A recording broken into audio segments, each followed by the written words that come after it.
We have some very important administrative announcements that will follow. Mr. Brian Drake was going to come up and speak a little bit. We are fully aware of the technical problems that we have, and they are a multi-layered set of problems. We're going to offer you some immediate solutions, some consolation, and some palliative words. And I'd like Brian Drake to come up and help you out, and then we'll proceed right into the next presentation. Thank you. I have the envious job of being behind the curtain and managing some of this stuff. What we're discovering is that if you're using Internet Explorer, which probably most of you are, some of your security protocols may be interrupting your feed to the chat rooms. So I'd like to walk you through a couple of steps that can help you. If you select this button here, Tools, and select Internet Options, I'm going to go a little slow here. So you're going to Tools, and you're selecting Internet Options. And you're going to go to Security.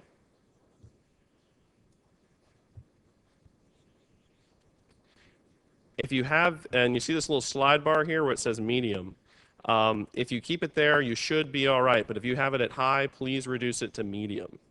If you really want to be ambitious and you really trust the hotel, you can take it all the way down to Low. That's up to you. The second area where you can have probably a better change, more positive result for what you're trying to do. If you go to the Connections tab, it's right here at the top, Connections, then go to this button that says LAN Settings. LAN Settings, okay, here we go. And if this button is clicked, that's good. Automatically detect settings. If this button is clicked, use a proxy server, that's bad. Unclick that. Don't do that, okay? And after it's all said and done, just click OK. You should have somewhat better connectivity. We anticipated some of these challenges, but y'all brought a lot of computers here, and it's overloading some of the hotel capabilities. We're working with them to make sure that they can service a little bit better, but this should help you at least get a little bit closer. Thank you very much for your kind indulgence. If you have additional problems that go above and beyond what you're experiencing now, we've got some folks in the back corner there. Hey, wave to us. Wave to us. Oh, come on. Don't be too shy. We've got some technical folks in the back corner, and if you need some more help, they can help you. Thanks very much.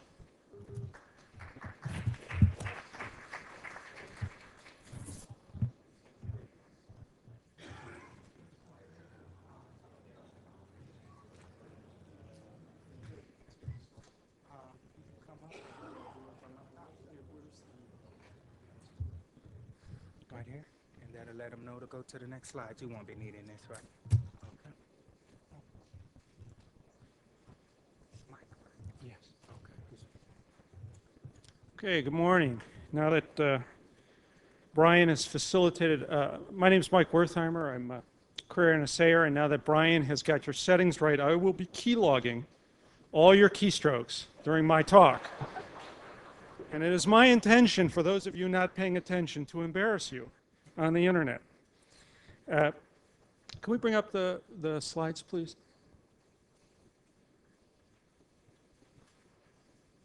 In a nutshell, while we wait, there we go. In a nutshell, I think we've done something good here, and I'm going to try to be the first speaker to really get into some of the details. What I need is something great. And I'm asking everyone, take a good idea, make it great. And sometimes a good idea isn't great because it's limited itself in some of the decisions, and it's stuck at good. I get a sense we may be a little stuck at good, and we're going to try and give you the kind of conference, the kind of open discussion that we think is absolutely required for you to make it great. So let me get started. I know that this will be probably the #1 section, the blogging, but the greatest evil entity in all of science fiction were the Borg. Now, I know you'll argue with me, but it's true. It's not a debate. It's the Borg. And the reason it was the Borg is because there was wonderful ambiguity. Now, if there's that old saying, right? If a committee designed a horse, it comes out as the camel.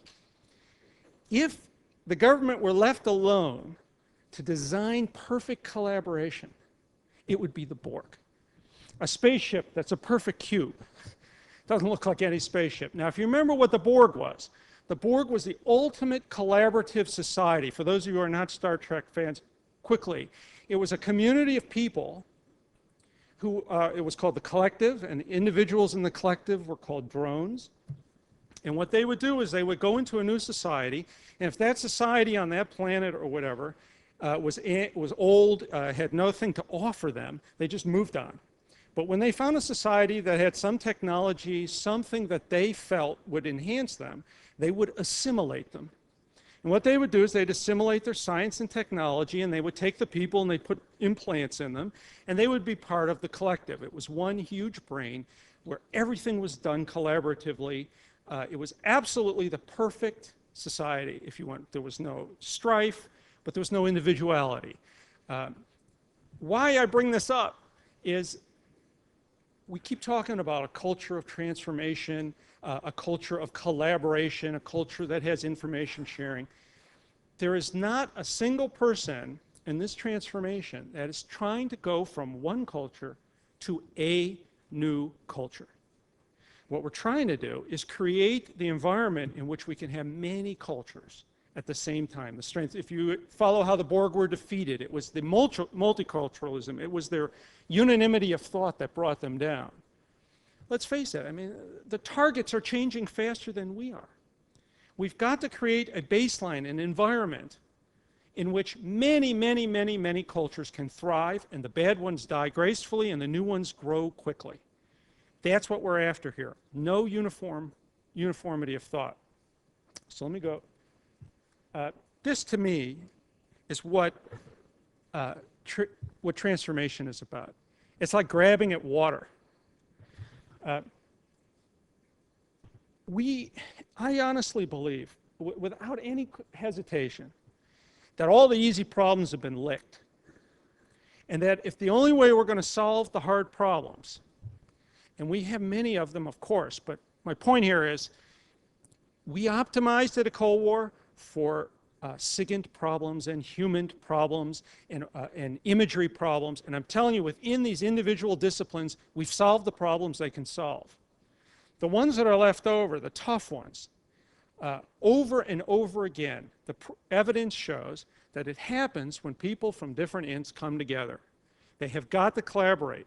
I'm a mathematician by training, and all the great math breakthroughs of the past century have come when someone looked at a problem and said, this is absolutely nothing about what it seems to be. It's a problem in this area, and they bring totally different viewpoint. Collaboration is, for us, about hooking up people, and hooking up people has this queer thing about it. It scares folks because security, we'll talk about why it scares people in security. We'll talk about why it scares middle management, and so forth. You know what I take that to mean? I take it to mean that this must be a pretty good idea. Because if it weren't, they'd ignore it. And number two is if the bringing of people and information together is such a threat, that must mean there's a tremendous amount of power which would happen if we brought that together. So that's what collaboration is going to be about. Now, I've put here a few things. The larger ones, A-Space and LNI. Let me tell you a couple of words about them. Later, you're going to hear Robert Cardillo talk about A-Space. Someone who's running an analysis program at the DIA is going to talk to you about something very technological. But he's going to tell you how that technology is making a difference for analysts. Later, we're going to have, on the Library of National Intelligence, we're going to have a technologist talk about how it's making social difference. You see that very, very interesting partnerships are going to come and try and talk to you about these things in ways that we don't normally talk about them. So what is this A-Space? What is that ring of water going around? Here's what I think. We, as human beings, we go home every day, we have a line. Every one of us in our minds has created a line of honesty, integrity, whatever it is, that below this line, you don't compromise. This is your basic. This is what you need to survive every day. And everything above that line becomes negotiable. It's where you have trade space of how you accomplish things. It's gray areas. It's what gives you your strength is what's underneath. What gives you your creativity is what above. We as a community, as an intelligence community, and as part of a world community. Have to have some baseline that we don't negotiate on. Honesty, integrity, tradecraft standards, how we do alternative sources, how we look that when someone disagrees with what we say, that we highlight that, how we source our data, how we prove our case. We have really tried to take that on with tradecraft standards, sourcing standards that I'm not going to get into today. That's been a whole major thrust, is to draw that baseline. Now, above that baseline is where the creativity comes in. It's where we exercise problem solving. Now, from that baseline down, the worst crime we could commit, it seems to me, is number one is I don't have the technology to be able to do all those things. I can't source because I don't have access to the sources. I can't collaborate because I can't chat to that person. We've got to build the technological infrastructure that allows everything above that line to happen. We have to have management and others endorse these policies. The second biggest crime to me is that we don't allow our people to reach their full potential. This is a society, this is a community that tamps down potential. We can't allow the structures, the policies, the technology. A-Space is about both of those things. It's about creating an environment, and we'll talk about it later. It's a virtual environment that will link all 16 agencies using the authorities of our CIO and the DNI about how the vision's going to go, that you have a place on your browser where things can plug in, where things can be more obvious to you, where you can actually, for the first time ever, read not only your top secret email, but have your internet mail fed up. So there's one place, a web environment, where you can see all your email. So you don't have to have 5 different computers under your desk for the 5 networks that you most want to see and have to switch between them. It's to have one computer on your screen that all 5 are feeding into. It's that kind of an environment that we're going to talk about more specifics later. What is this library of national intelligence? I want you to suspend belief for just a second, because I'm going to tell you something that makes absolutely no sense, which should get you excited. It's the Roach-Motella libraries. Things get in, nothing gets out. It's a library in which you can't see the stacks in the early days. Absolutely nothing you can see in the stacks. What value is it? We're going to take every disseminated intelligence product, everything that's disseminated. That means it left this agency and was distributed to another agency, to a customer. And a copy will be deposited in the Library of National Intelligence. Think of this virtually, don't take me literally. But a copy will be deposited for no one to see. But along with that will be a whole metadata description, like a card catalog. And it'll be at a classification that everyone can see. And hopefully we'll have a top secret one, a secret one, and an unclassified one. And the key part of this library, and I'm going quickly, will be that each card has a service associated with it. Could be just a hyperlink to get to the actual content. It could be a hyperlink that says, I'd like to request a copy of this. And for the first time ever, we'll measure how many people are requesting what documents. Now, they can come back with 4 answers, it seems to me. Oh yeah, great question, you're cleared to get it, here's a copy of the document. Number 2, well, you're actually not cleared to read this. I'm going to clear you to read it. Number 3, well, you're not cleared, but I'm going to rewrite this in a way, I'm going to rewrite this in a way that answers your question without having to hit the clearance. Or number 4, you can go pound sand. I don't think you need to know it, and I'm not going to show it to you. But we're going to measure it for the first time.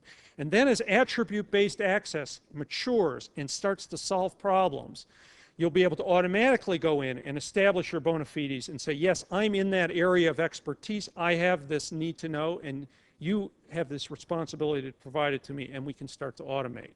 We can start having Amazon-like services. People who found this report useful found that report useful. Why don't you look there? Why bother having the content if you're never going to see it? Machines can see the content. Think of all the entity extraction. Think of all the ways you can mark up this data and have machines do cluster analysis and other kinds of analysis. Say, these 5 documents all seem related. So when you do your search, all 5 documents come back, even though they don't obviously appear to be related. things like that. The library is just the starting point for us to get a handle on what it is we think we know, and exposing that to absolutely every single analyst in the whole community. It's big. For us, it's huge. Okay. Other things I have, iPad is our way of saying Intellipedia. I'm not going to talk about the things in smaller print. We've talked about that. The ARC is the Analytic Resources Catalog. It's a white pages and a yellow pages. That is where we are today of how every analyst sort of logs their name and expertise. We're going to have a live version in A-Space. More of that, social networking. How do we actually tap into expertise? Some people, CIA is running a pilot where they study emails. And by looking at your emails, they find out what your expertise is. Turned out to be remarkably powerful. Those are the kinds of ideas we want you to feed back to us. How do I, in an A-Space where nothing's anonymous, where people are actively working, can I actually capture expertise? There's a plus and a minus, right? If I can capture expertise, I should be able to capture the guy who's doing things he shouldn't be doing. It's two sides of the same problem. Okay, can we go forward?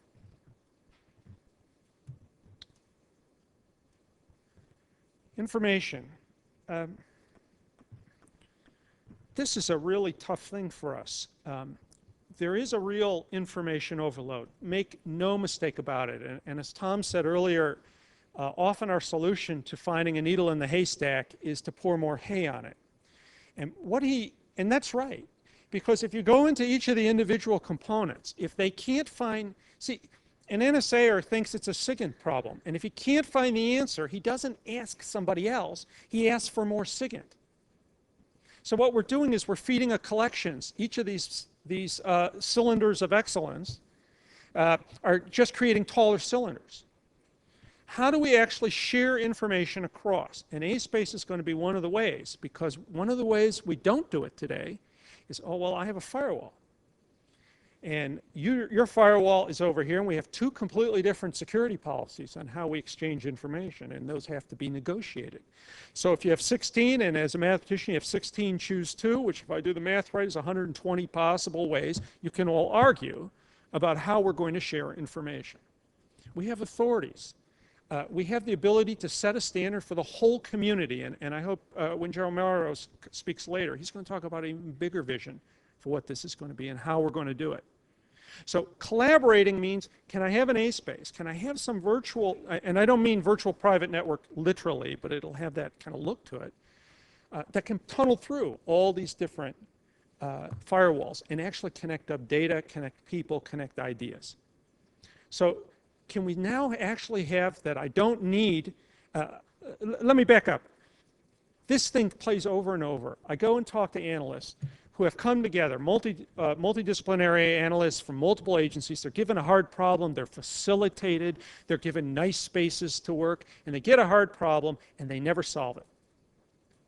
The reason is, well, they're all introverts. So what they do is what all societies do, is they look for what they have in common when they come in the room, not for where they disagree. And some of them come in with some very, very cool ideas, but they get all the rough edges get sanded off because they're looking for agreement. They want to get along. So at the end, they'll say, we just couldn't have enough data to all agree, like a jury, what the sentence is. So I'll say to them, I'll ask these questions, and it comes back the same time. Number one, would it surprise you to find out that the information to your answer, to your question, the real answer, is in someone's desk drawer somewhere? You just couldn't find it. And no one's had the courage to say anything other than it wouldn't surprise us in the least. We believe it's likely, or it certainly wouldn't be surprising. Then it gets a little weird. I say, suppose I told you going into this exercise, it is, I hid it in somebody's desk drawer. Would it have changed your strategy of how you went about solving the problem? And the answer, no. Every problem has a solution. We think we had the best answer, we had the best strategy to find it, and if it was findable in someone's desk drawer, we would have found it. Or if it was findable, maybe you hid it in a place that wasn't findable. So now I say, okay, let me get this straight. It's likely, or at least it's believable, it's in a desk drawer. Number two, you don't think you're going to, your strategy isn't to change and be more aggressive in finding it. What is your strategy? And everyone says, well, task more collection. So now we're in this loop. And I did a back of the envelope calculation a couple years ago, and I think it's pretty close. Of the data we're collecting that's genuinely intel, not fluff, it's already been filtered and selected, we're only analyzing about 1/10,000,000th of the data we're collecting today that we think has value. 1/10,000,000th. Now that number could be completely wrong. I think I got the number of zeros right. And if I'm not right, it was either right a year ago or it'll be right in the next year. That's how fast it's growing. So we're thinking about these problems. Catalyst is our first attempt to take data and instead of applying 100,000 different metadata tags, and believe me, this is how government does it. Oh, I have to have this tag, and I have to have this tag, and I have to have this tag. By the time it's done and everybody's happy, you got this ugly camel with 24 humps on it. We're going to reduce it, and we're going to look at about 5 or 6 tags, person, place, thing. And we're going to dip, we have some specific problems we'd like to go after, and we're going to dip this problem into multiple databases, filtering out all the spurious tags and seeing how well would 5 or 6 tags be in taking this massive information overload problem and see if we can add value. Totally experimental. And that's just starting to get underway. I talked a little bit the Library of National Intelligence. You'll hear General Myros later talk about a much more expansive view of how we're going to see the library as a metadata repository for much more than just disseminated reporting. It's our way of cataloging and making available all the best search tools of massive stores of data. It's really quite remarkable. And then I've already talked a little bit about A-Space on how we're going to do this. I want to see an A-Space. By the way, it's supposed to be out. A-Space is being built. Initial operating of the pilot is supposed to be completed December of this year. We're looking to have ability to search right down to the internet. That's we're keeping our fingers crossed. Webmail coming all the way up. We're going to have all kinds of web services in there, and I don't want to steal any thunder from the later speakers. We're going to design this essentially service-oriented architecture. Everything's web service, thin client. Things should plug in. You'll hear in a second how we're going to help you do this. We'll go forward. But let me set technology aside for a second. What about analysis itself? Let me start on this little thing here that maybe you haven't heard a lot about.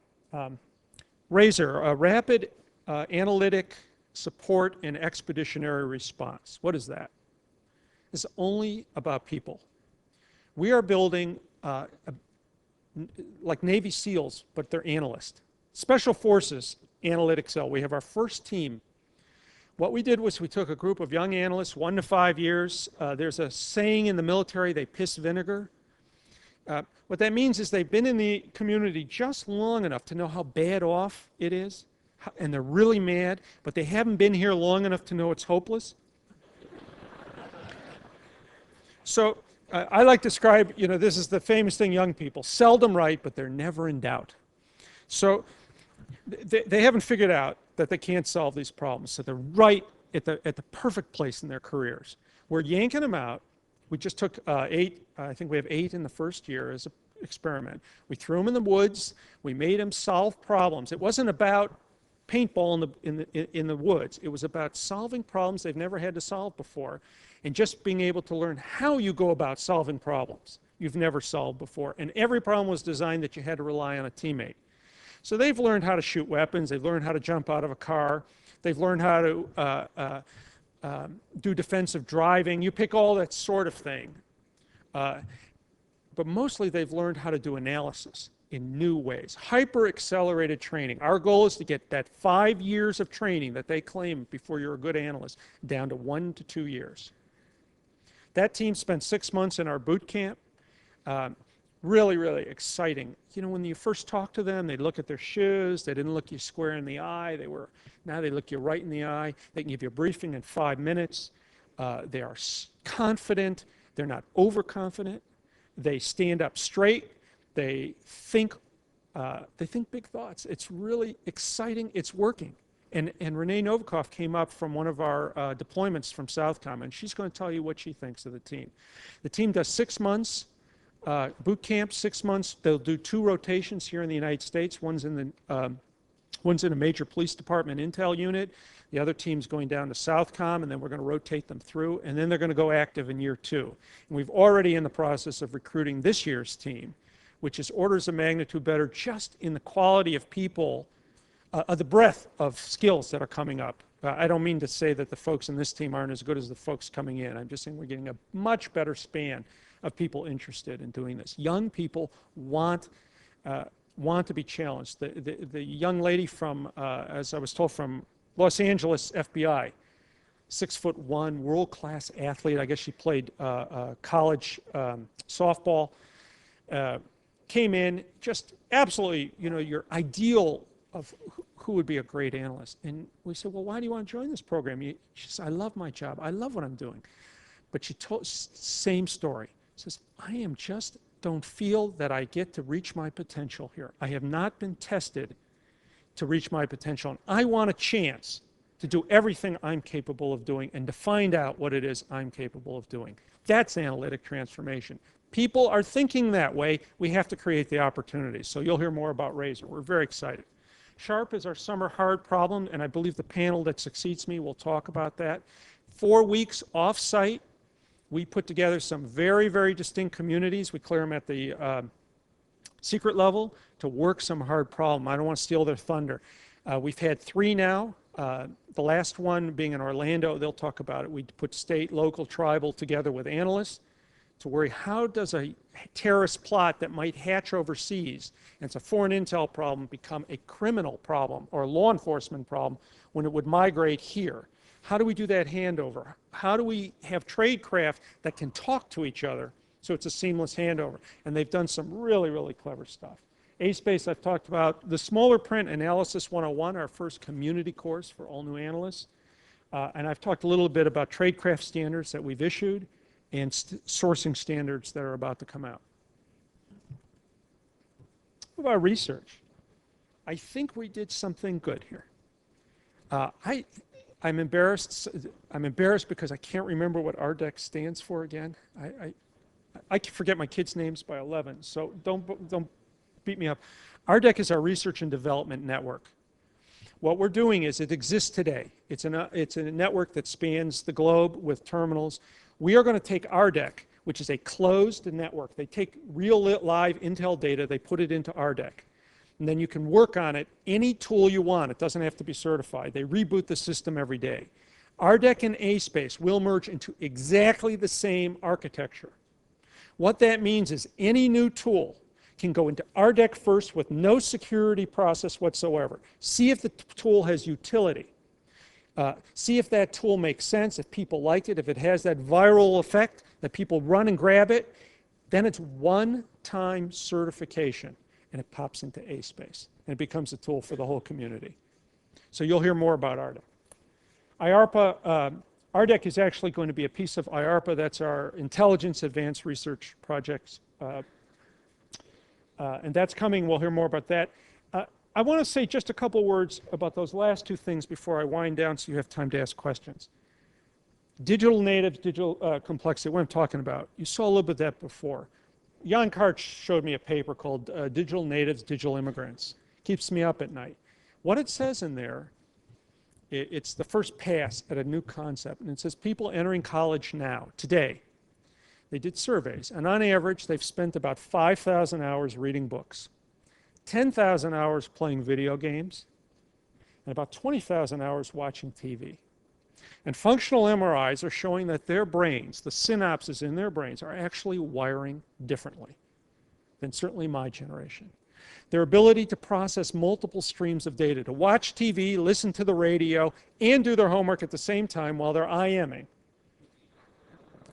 seems so foreign to many of us. We shut down the other streams. To them, it's natural. And we don't teach in that. We keep teaching linearly. We keep expecting them to think linearly. That's not what grabs them. Table down here, our young guys, they've already uploaded videos from today's talks onto the Intel Link blogs. They're already blogging about this thing live. And took their own videos, and they've already got them up there. When Claudine had trouble logging in, they're chatting with the Intel Link sysadmin saying, why is this down? They've been doing that this whole time. I'm convinced they screwed it up here so they could show off, which is good too. Okay? I don't know if they're right, if this research is right. There's a functional disconnect. There is a real step function disconnect between how my generation and many generations like me interact with data and how the new people interact with data. And if we don't find a way to make them excel and give them the capabilities. Maureen Baginski once told me, Mike, you will have succeeded when you become really hard to manage. I really think part of A-Space and transformation is having an analytic workforce that turns out to be very, very hard to manage. Complexity, I don't want to talk too much about it because I've run out of time. The point of complexity is there was a time in which you had rules. There's a lot of cool research that's keeping me up at night that said when you had processes by which you understood how to solve your problem, but it was complicated, building a car. What you do is you design rules, and then you follow the rules, and you have a nice, and the management structure that works for that is a hierarchy, just like we have now. Bureaucracy is very, very good for making cars. But when it comes to innovation, where there are very few rules of how you actually interact, it's something called complex. You have complexity. And when those rules change with time, when you can't really, it's called chaos. And complexity and chaos are in a death struggle here. And the way you manage that is with, in the words of computer science, with object-oriented coding. What you do is you break things down into smaller processes, all of which can interact in unique ways. Mashups is the new word for that. We have to think about mashing up how we actually run our community. It's a whole new concept. Simplicity, I love this quote, make it just as simple as you possibly can, but not too simple.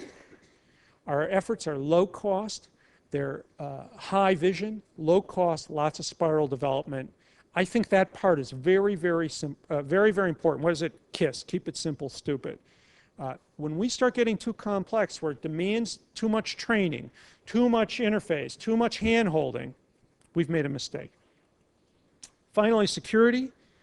I'll say one thing about security, and it's simply put. We have need to know, which has been encoded in executive order. We have need to share, which appears for the first time in the Intelligence Reform and Terrorism Prevention Act. So we have need to share and need to know at odds. And the way the Director of National Intelligence has described this, he says we have responsibility to provide. And by that he means there's some creative tension between these two extremes. What that means to me is the monkey on security is not on my back. We are going to share more. We are going to take risks. And for the first time, the challenge is not why we can't do it. It's how you're going to find a way to secure this. We will share more. We are going to break some glass. And the goal here is if we fail, it's because the security folks have not stepped up and found a way. I am a lifelong NSAer, and I know that everything about security was designed to keep humans out of the loop.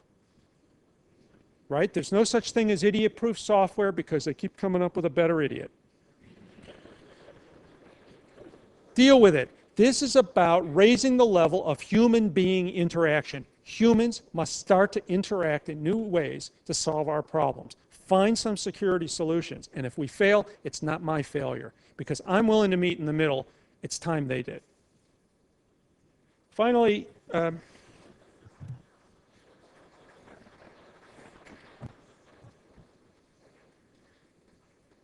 okay, why don't we move right to, I don't think I could top that picture. Okay, so we have, I have a few minutes for questions. I see some people have already done this, so let me answer the first ones real fast. No, I'm sorry, I am happily married.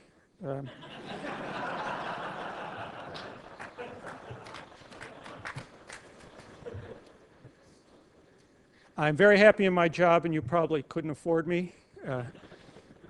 Oh, wow. Maybe you can?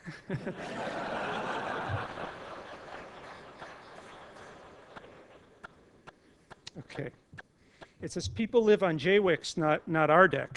How can you evaluate usefulness if the test tools are hidden behind a development environment? Great question.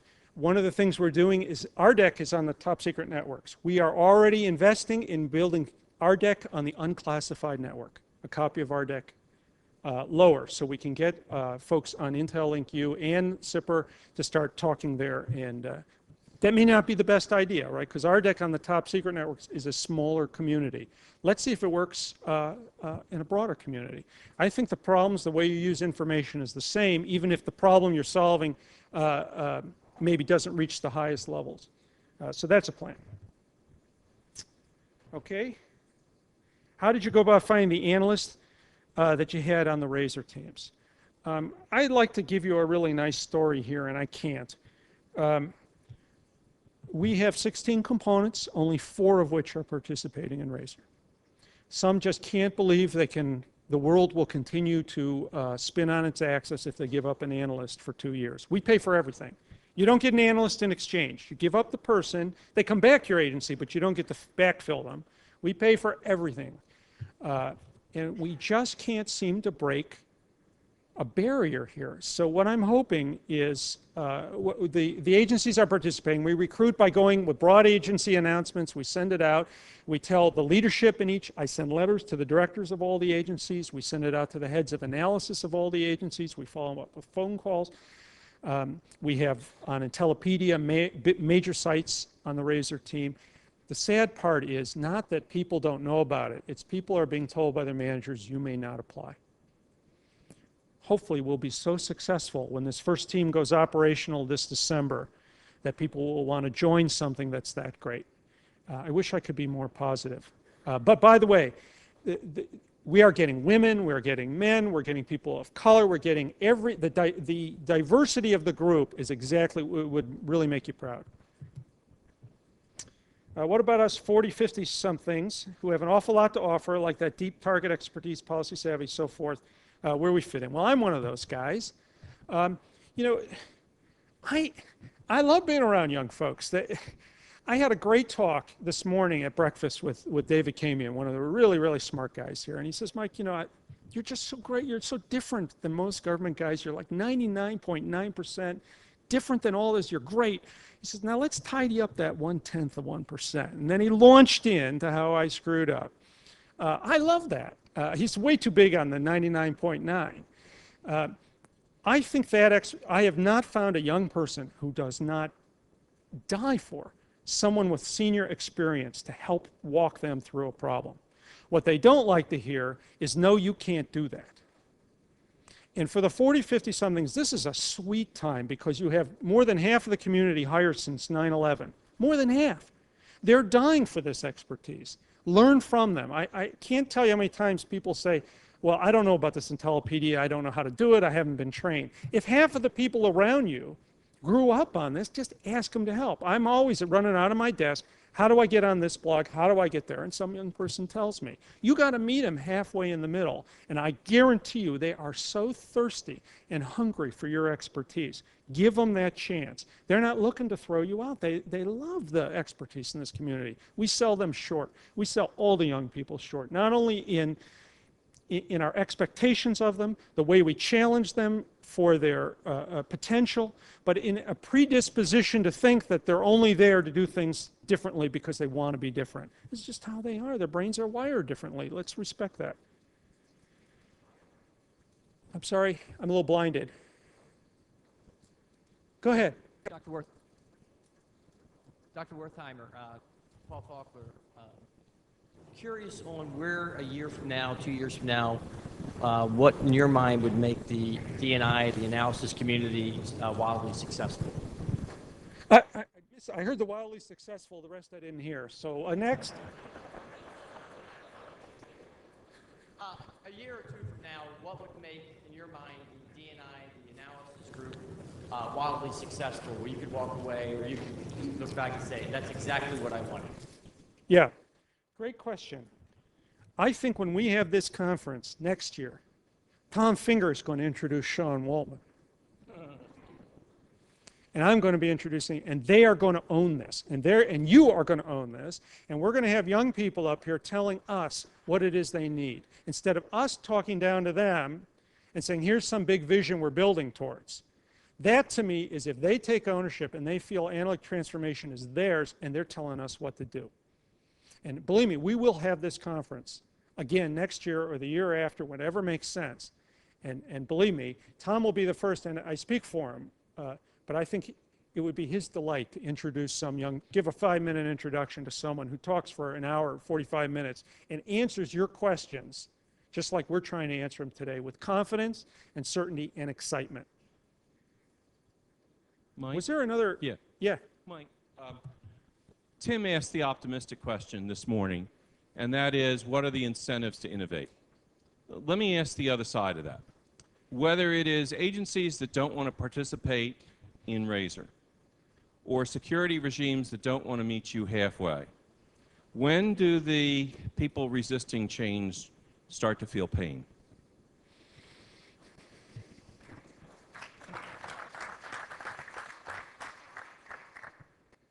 Yeah, well, you know, I felt like I was a made man. You know, I don't for a minute think I'm part of this young group here. That would be a fallacy. But when they blogged about me the other day, having read the New York Times article, and someone on the Intel Link blog said, Mike Wertheimer, I guarantee, he wrote, Mike Wertheimer will cause people to get killed over this. And then went on a real tirade about how this is a mistake. And you know what happened? It had almost the opposite effect. People said, if this is really the way people in security think, they've gone over the edge. And I think the answer, I don't have a good answer, Bill. That's a perfect question. And I actually starting to sense that this young cadre is starting to become difficult to manage. And let me tell you, that's a lot of pain for a manager. It's a lot of pain chasing around folks who are actually innovating and collaborating and finding ways to not take credit, but to get to the right answer. I think that's the near-term answer. It's not a good one, but when they take ownership, and this is an entrepreneurial community here, they're going to take that risk. I think that's great. I still think we are the jury is still out on the notion of the Office of the Director of National Intelligence. In large part, we haven't had a principal deputy director, so the DNI, the person who owns these authorities, hasn't been able to give it the time that it needs. It just can't, simply cannot. Physics don't permit it. But I think in Director McConnell, I think in the new USDI, General Clapper, it's like a dream team's coming together, and I'm optimistic for a year. Let's see how creative they can be, how much they're willing to risk on our behalf. And it's about time they did. I wish I could have said something better. I think I'm running over. Should I wind down now? I'm looking for some guidance. Here's one. Let me answer one, and then really I don't want to cut into the panel, and definitely don't want to cut into lunch. Who is asking security to meet us in the middle? Who is letting them know they aren't even close? That question was asked by Dale Myros.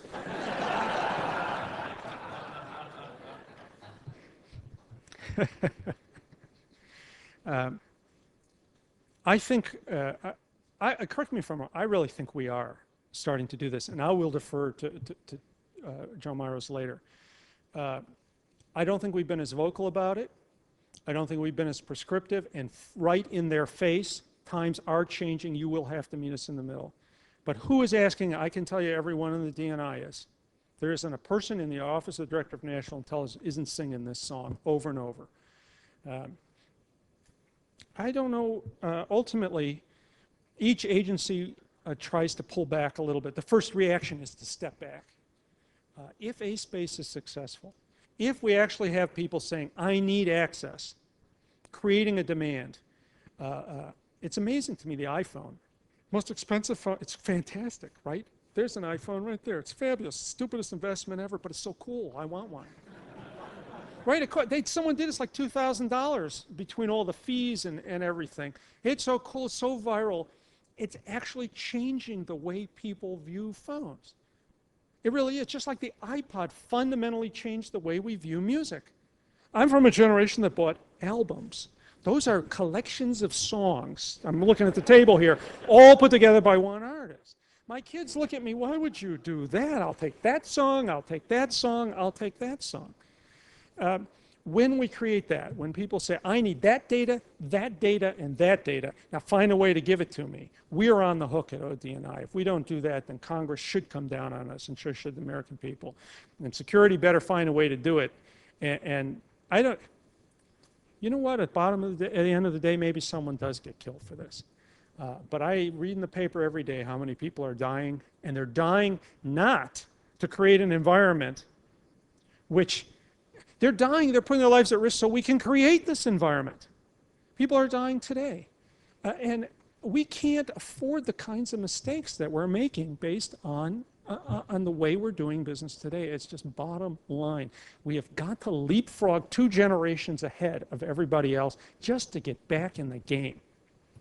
So if I'm the first one to get killed, so be it. All right?